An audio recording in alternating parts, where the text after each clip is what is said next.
Question 591. A licensee who misrepresents property to the buyer while acting as an agent of the seller is subject to A. Lawsuits, B. Discipline, C. Criminal penalties, D. All of the above. Correct answer is D. All of the above. Licensees making misrepresentations are subject to discipline, civil lawsuits, and/or criminal penalties. The buyer can sue the licensee, and potentially the seller and the brokerage, for damages resulting from the misrepresentation. This could include claims for fraud, negligent misrepresentation, breach of duty, and more. The State Real Estate Licensing Authority, in California, the Department of Real Estate DRE, can investigate the licensee's conduct. If found to have misrepresented the property, the licensee could face disciplinary actions such as 1. License suspension, temporarily losing the right to practice real estate. 2. License revocation, permanently losing the right to practice real estate. 3. Fines, monetary penalties. 4. Probation, restrictions or conditions placed on the license. 5. Reprimand, a formal warning placed on the licensee's record. In cases of intentional and significant misrepresentation or fraud, especially if it involves financial harm to the buyer, the licensee could potentially face criminal charges. This is less common than lawsuits or disciplinary actions but is a possibility in egregious situations.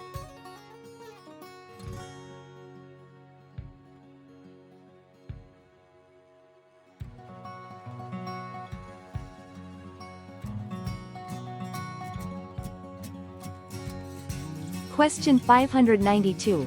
While an estate for years automatically terminates when the agreed term expires, the lease can be ended before its expiration date with the tenant's consent.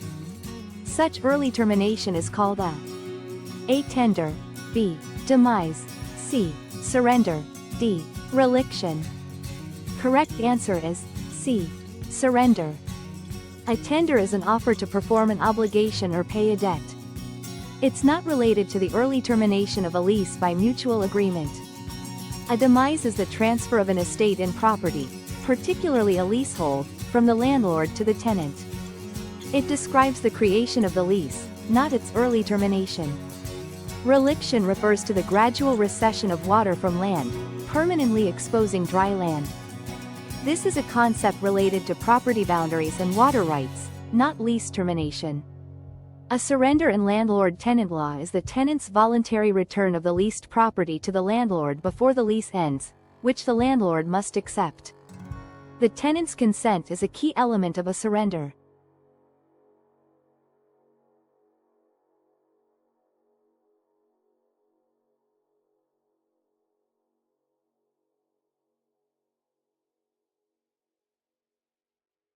Question 593.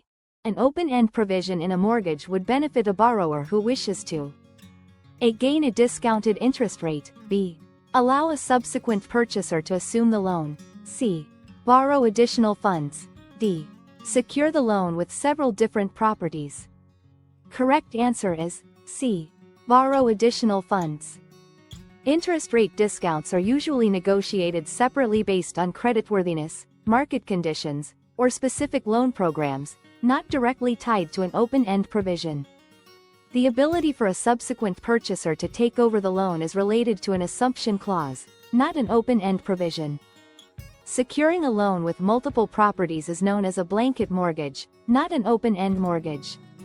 An open-end mortgage allows the borrower to reborrow up to the original loan amount after a portion of the principal has been repaid, without having to refinance the entire loan.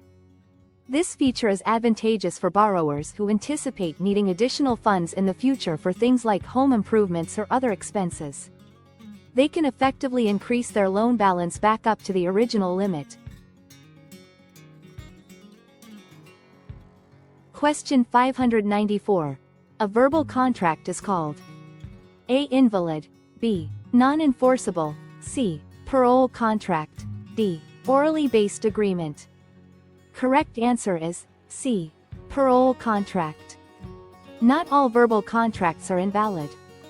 They can be legally binding under certain circumstances. Some verbal contracts might be difficult to enforce due to lack of evidence. They aren't necessarily unenforceable altogether. Orally based agreement is a general description but doesn't have the specific legal term used for verbal contracts. Parole contract is a legal term that refers to a verbal or unwritten agreement. The word parole means verbal. It's important to note that enforceability of parole contracts can vary depending on the specific situation and jurisdiction. Some states have a statute of frauds that requires certain types of contracts to be in writing to be enforceable.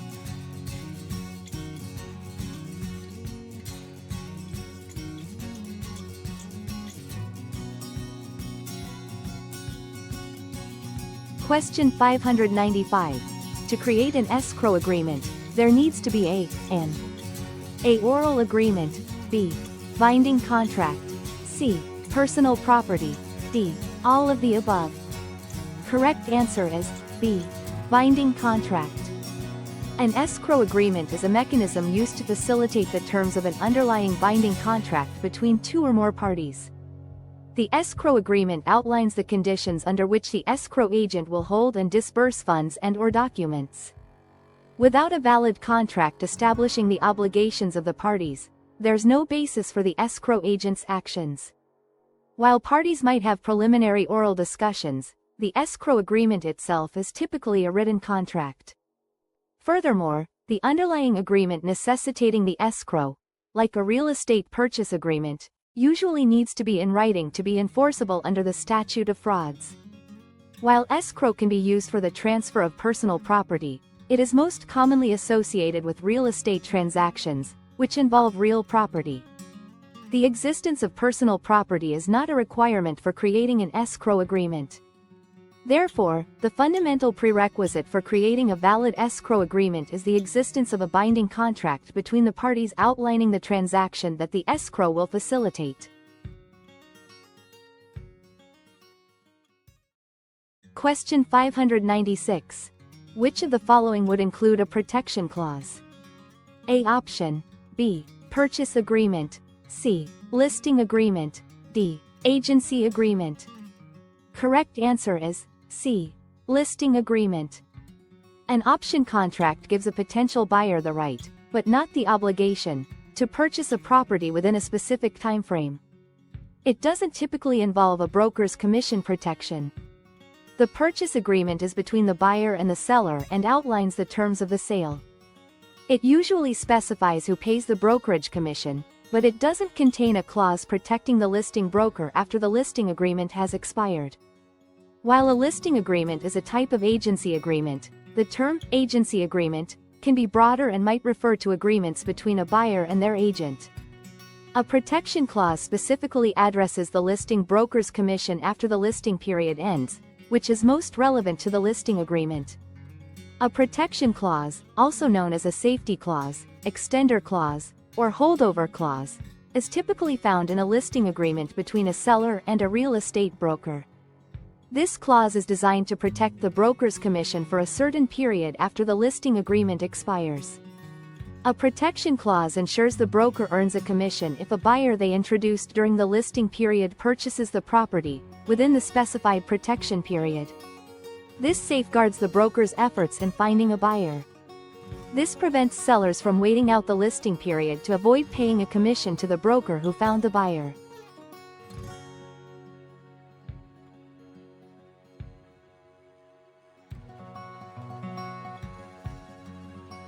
Question 597. Broker Brian had an exclusive listing on an apartment building, for which he procured a buyer. But after taking possession of the building, the buyer discovered the furnace did not heat the building properly, although Broker Brian had informed the buyer when the deposit receipt was made that the furnace was in perfect working order and gave excellent heating. The buyer filed a lawsuit against the seller and Broker Brian. At the trial, the seller testified he had informed Brian months before the sale that the furnace was broken down and needed to be replaced. The persons liable to the buyer for the non-working furnace: A. Both the broker and seller, B. Only the broker, C. Only the seller, D. Neither the broker or seller, since the buyer should have done an inspection of the property before the purchase and discovered the faulty furnace. Correct answer is A. Both the broker and seller. Broker Brian made a specific misrepresentation to the buyer, stating the furnace was in perfect working order when the deposit receipt was made. Even though he may have been informed by the seller that the furnace was broken, his failure to disclose this material fact to the buyer makes him liable. Agents have a duty of honesty and to disclose known material defects. The seller had knowledge of the defective furnace and failed to disclose this information to the buyer. Sellers have a legal duty to disclose known material defects that affect the value or desirability of the property. Their failure to do so makes them liable to the buyer. While a buyer has the opportunity to inspect a property, this does not absolve the seller and their agent from the duty to disclose known material defects truthfully. The buyer is entitled to rely on the representations made by the seller's agent. The as-is nature of a sale, if applicable, typically doesn't negate the duty to disclose known defects.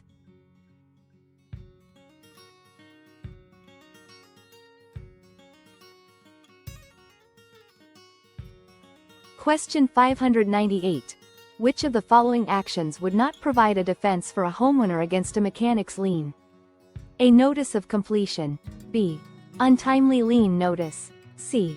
Notice of succession. D. Notice of non-responsibility. Correct answer is C. Notice of succession.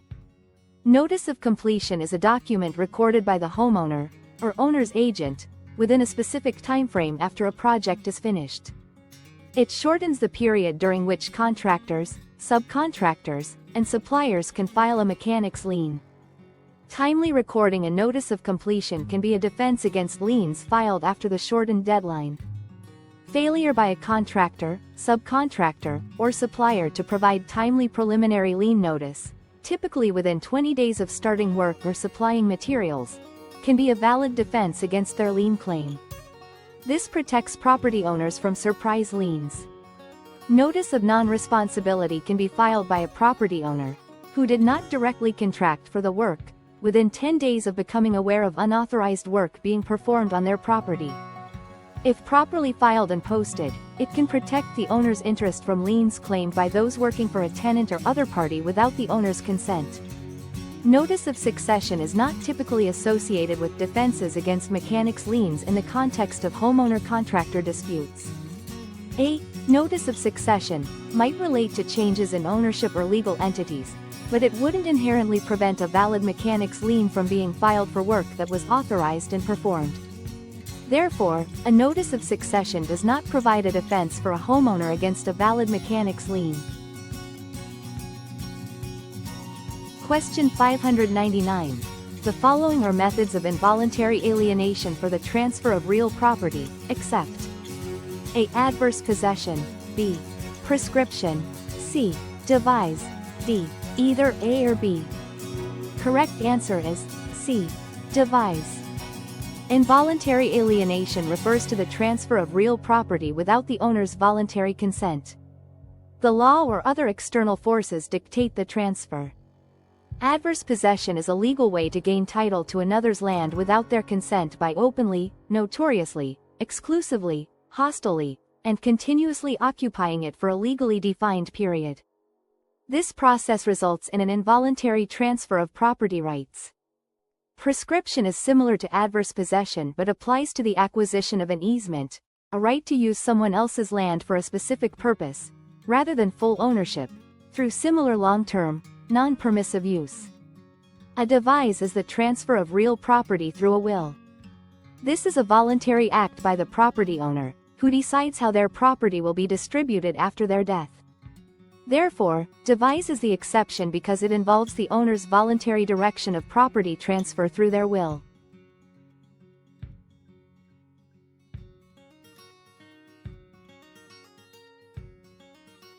Question 600. Which of the following is subject to control by a zoning ordinance? A. The type of structure that can be constructed on a lot. B. Property use. C. Building height. D. All of the above. Correct answer is D. All of the above. Zoning ordinances are local laws that regulate various aspects of land use and development. They typically control A. The type of structure that can be constructed on a lot. Zoning ordinances control the types of structures allowed on a property by designating land for residential, commercial, industrial, or agricultural uses. These regulations further specify the kinds of buildings permitted within each zone, such as single-family homes or retail stores, e.g., single-family homes, apartment buildings, retail stores, factories. B. Property use. Zoning specifies the activities that can take place on a property. For example, a residential zone might prohibit operating a business, while a commercial zone would allow it. C. Building height. Zoning ordinances often set limits on how tall buildings can be in certain areas to manage density, preserve views, and control the character of neighborhoods. Therefore, all of the listed items fall under the purview of zoning ordinances.